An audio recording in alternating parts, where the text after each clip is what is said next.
So what can you tell me about this horizon? How far away do you think it is? If you just came out here and stood where I am, would you know? Would you be able to tell how far the horizon actually is right now? Here, the camera height is about 5 feet. According to the globe, the horizon should be just under 3 miles away, around 2.7 miles to be exact. But is that true? Is that what we see? And how would you know the difference? We are looking towards a stretch of coastline about 16.5 miles away. There's land out there, with houses sitting on top of it. You can't really see them yet, not clearly anyway. As we zoom in, you can start to see the houses and notice what's happening just above the water, the shimmer, the distortion.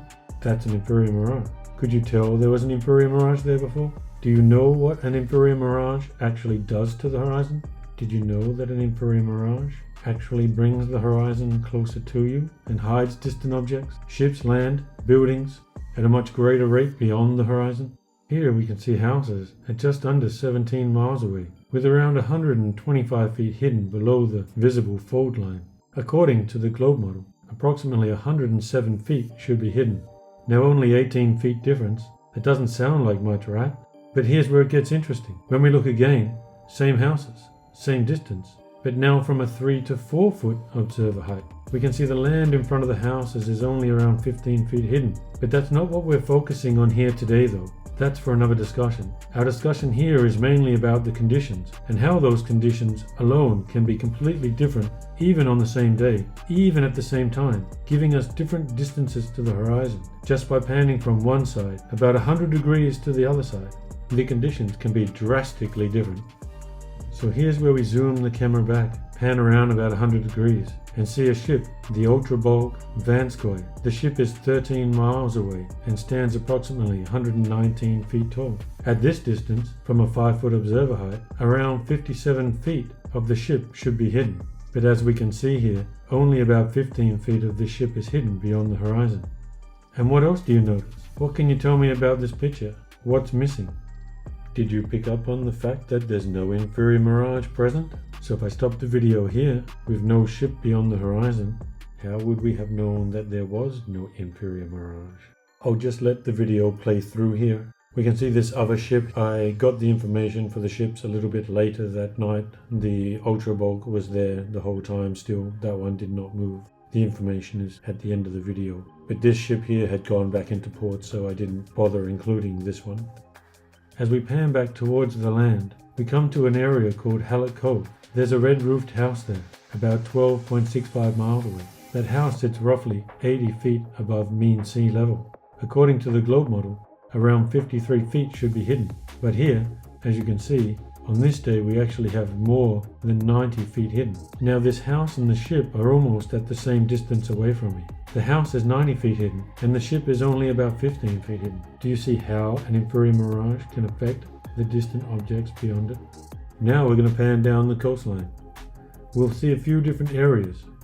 One at about 9.6 miles away, where we have more than 42 feet hidden. As we continue panning down the coast, I'm including a split screen footage from that other day when the camera was about 3 to 4 feet above sea level. In that footage, we can see the same stretch of water, but there were no sailing boats that day.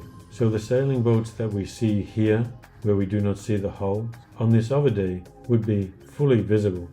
There is a rock wall also down by the shoreline that is clearly visible in the lower level footage. Yet on the day we're reviewing, it cannot be seen at all.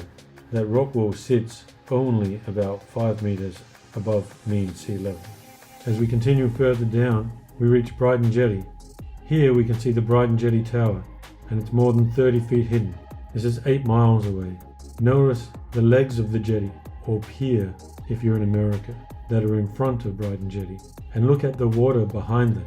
This jetty is 1.25 miles away, roughly 2 kilometers, and we can see the horizon sitting just beyond it. This is how I can tell that the horizon here is less than 2 miles away, closer to about 1.5 miles away.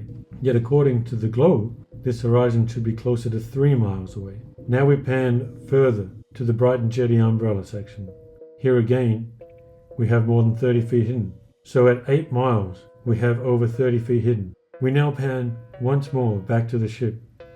And again, we see that the ship is only about 15 feet hidden beyond the horizon.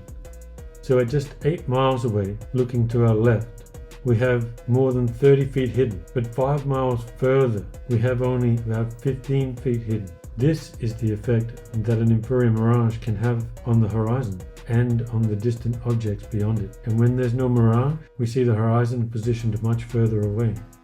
So to summarize, when we just go out and look at the horizon, we often assume we're seeing something fixed and physical. But the truth is, we're not looking at something that sits at a set distance. Is that horizon close? Or is it far away? Is it 2 miles out, or 10, or even 20? Without going back again and again under different conditions, with markers at set distance, comparing how things change, how the scenery changes, there's really no way to tell. The horizon isn't something solid or set in place. It moves and shifts with the air and the light, sometimes closer, sometimes farther, depending on what the conditions of the medium are at that moment. Until we learn to observe it properly through careful, repeatable observation, we'll keep mistaking what's changing for something fixed. Only by studying how it behaves can we begin to understand what it truly is. Because in the end, what we're seeing isn't curvature, it's just perspective through refraction.